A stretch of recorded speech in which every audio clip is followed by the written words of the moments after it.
Dah. Maghrib. Tak tegur. Okey, potong rambut tu. Eca. Abang beli air. Lagi? Apa ni? Kami bakar. Wah. Masih. Apa lagi? More. Oh. Masak apa? Abang request apa? Oh, spaghetti chili oil. Mana nak? Wow. Dah masuk. Maghrib dah ni.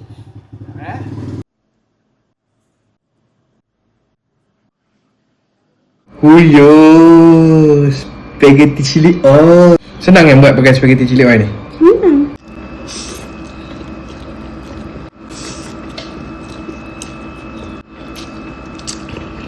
Sedap kan?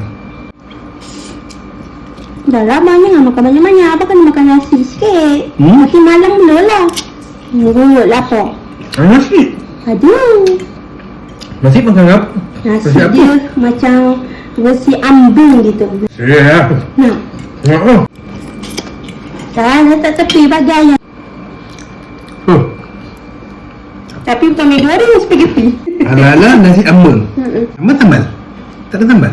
Ni sambal dia. Oh.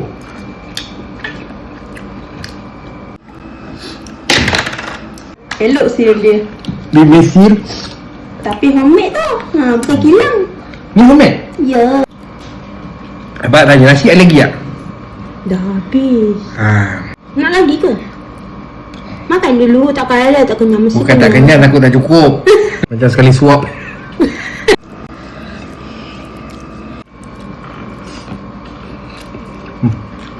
Pedas silap.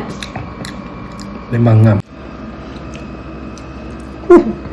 Sekarang ni dua-dua ni hot item. Sekarang ni abang mixkan dia. Yo, dahsyatnya bang. Memang tak cukup lah nasi macam ni.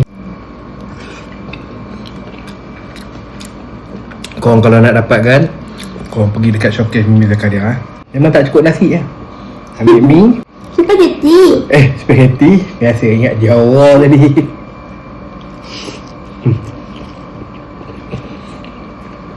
Jadi. Korang kena try.